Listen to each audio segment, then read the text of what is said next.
São 8h20. Cíntia, bom dia. Tem pessoa decepcionada com a nomeação do Adolfo Nunes para secretário de governo na gestão do doutor Pessoa.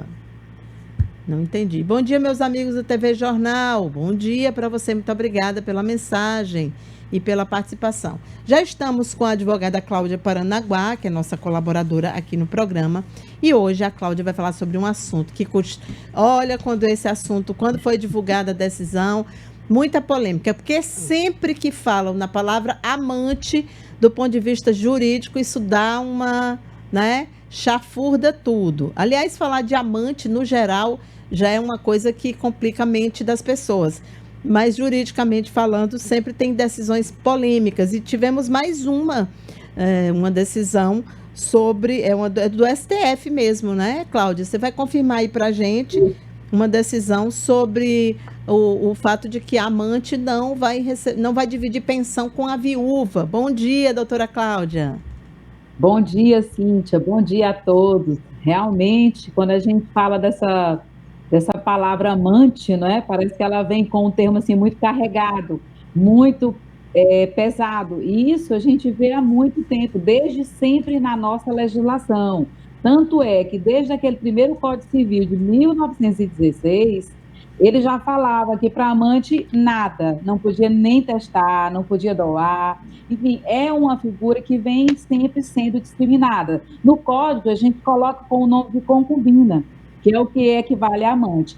E essa decisão do STF, no nosso Supremo, que ocorreu agora em dezembro, ela reflete esse momento que a gente está vivendo com relação ao direito de família, nesse caso, especificamente, ao direito previdenciário, que foi uma decisão que foi vinculada ao direito previdenciário. O que é que ela estava questionando?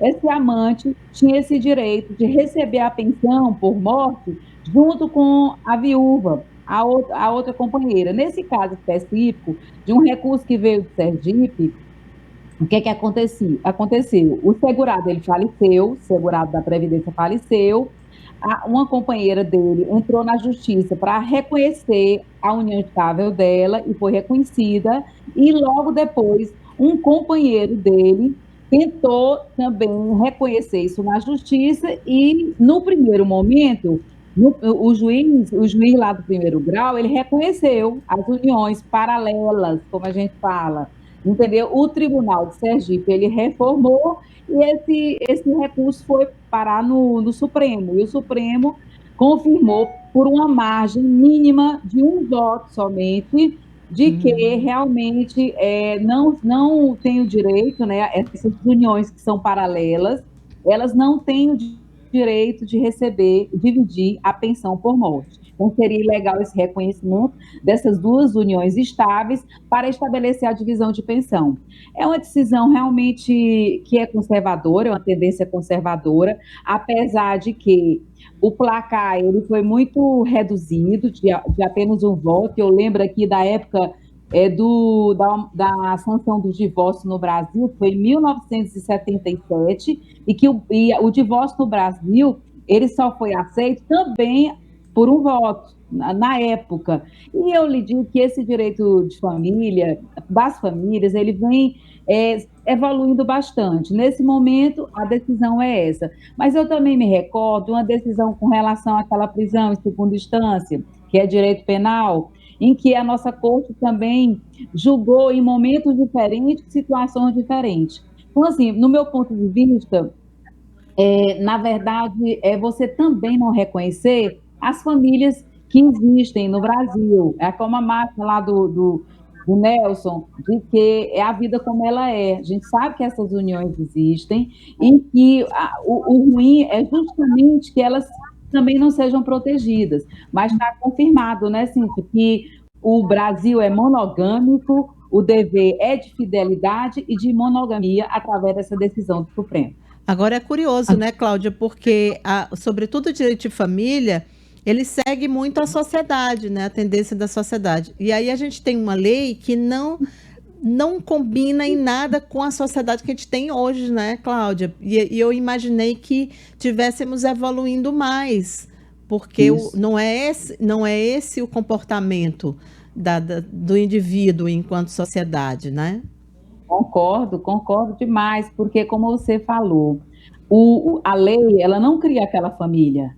É o fato social, é o dia a dia, é a Uhum. vida como ela é, que cria essa família. Na verdade, o que é que, e quando se busca a justiça, é para que essa família tenha proteção. Vamos colocar aqui um caso prático. Tem uniões estáveis paralelas que elas nem mesmo sabem que existem uma a outra. Às vezes elas sabem, outras vezes não. A pessoa tem uma união estável numa cidade, outra em outra cidade, e elas muitas vezes passam a vida toda com esse status de família, porque assim, é bom que a gente saiba a diferença de você ter uma segunda família, uma segunda família e você ter aquela amante do caso eventual. Porque muitas vezes você tem um relacionamento extraconjugal e ele não quer dizer família. Ele não tem aquela característica de constituir família. Mas nesse caso, nós estamos falando das famílias paralelas. São dois núcleos familiares estabelecidos, duradouros, contínuos, com aquele status realmente com filhos, com aquele status de formar família. Então, assim, nós estamos diante de uma decisão, como eu falo, apertada. O Supremo está dividido com relação a esse tema, mas, ao mesmo tempo, deixamos de proteger essas famílias que existem na boa-fé. Assim. Então, são famílias que não foram constituídas de uma situação, vamos dizer, irregular, ilícita, elas foram constituídas do afeto, foram criadas através desse sentimento. E é como o ministro Fachin, que foi divergente nessa decisão, ele disse, olha, nós temos que considerar a boa-fé objetiva. Essas famílias paralelas, essa companheira paralela, que ele prefere não chamar o nome de amante, porque, como eu falei, historicamente, é um nome que é pejorativo, ele pesa bastante, ele chama companheira paralela. Essa companheira, ela tem sim o direito do reconhecimento, porque aquela vida dela era uma vida familiar, sim, era um núcleo familiar independente. É verdade. Cláudia, eu queria te fazer uma pergunta, né? Pergunta pessoal, para você como profissional. Você acredita que essa decisão que motivou essa decisão maior, né? Que acaba criando essa jurisprudência, uma vez que chegou ao Supremo, que decide o que é constitucional, o que não é. Você acredita que teve alguma influência o fato de quem estava reivindicando ser um homem? Quer dizer, era uma união homoafetiva? Pelo que eu entendi, né? Era uma união homoafetiva, né? Você acredita que houve algum componente de preconceito? Pode ter havido? Eu acredito que nesse caso não, Cíntia. Eu acho que o preconceito é justamente dessa situação da amante. Eu acho que independente, porque nós temos outros casos no Supremo que não são de relações paralelas homoafetivas, são de relações heteroafetivas, e eu acredito que sim, que seria mais ou menos, nesse momento do nosso Supremo, seria uma tendência. Essa decisão, ela é fortíssima porque ela tem repercussão geral, e ela vai, sim, afetar todas as outras. Então, assim, no meu entendimento, no meu pensar, eu não acredito que, por conta de a segunda relação ela ter sido homoafetiva, poderia ter afetado. Eu acredito que é um contexto em que se envolve realmente a figura da amante, essa segunda relação.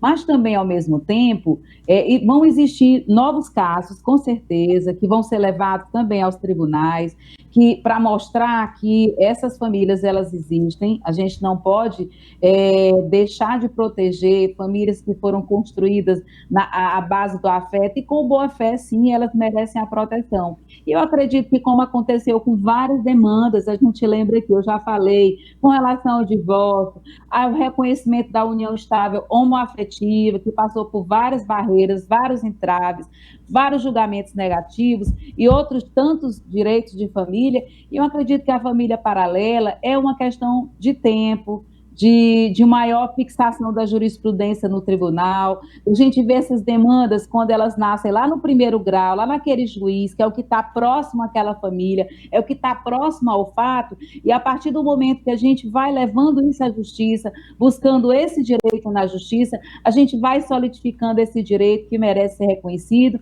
Eu não estou falando aqui daquele relacionamento fugaz, que não tem o intuito de construir uma família, mas núcleos familiares diversos e paralelos que merecem ser reconhecidos, sim.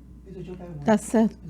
Doutora, não é também exigir demais da mulher, já que o homem, ela não sabia que o homem a atraía, ou se sabia, não tinha certeza, que essas coisas nem sempre são tão prováveis.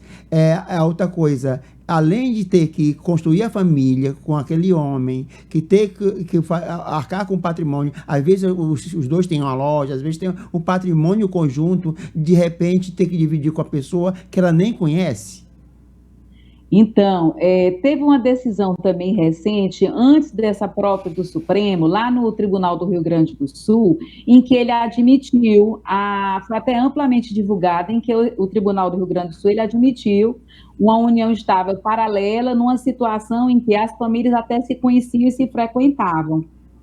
E ele coloca lá na decisão, lá no Tribunal do Rio Grande do Sul, em que existia uma situação de aceitação tácita, as famílias conviviam, e um direito, ele não tira o outro. E com relação à parte patrimonial, que você muito bem colocou, porque essa decisão do Supremo agora é para efeito de divisão de pensão previdenciária.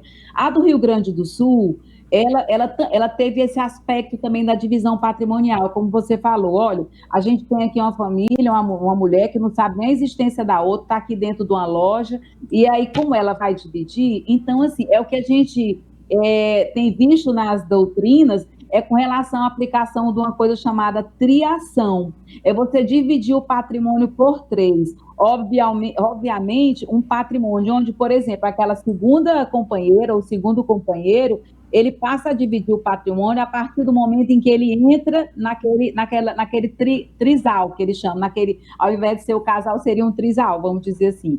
Então, é muito delicado ainda, eu acho que até matematicamente a gente ainda está construindo como é que seria esse entendimento doutrinário, mas nesse caso, a parte que seria da primeira mulher, da primeira família, ela não seria afetada porque a segunda família, a segunda mulher, ela só passaria a dividir o patrimônio a partir do momento que ela surge ali na vida daquele casal. Mas, assim, ainda é muito recente, essas doutrinas estão sendo construídas, não existe um entendimento fechado com relação a isso a gente realmente precisa amadurecer muito através desses novos julgamentos que vão fixar novas jurisprudências.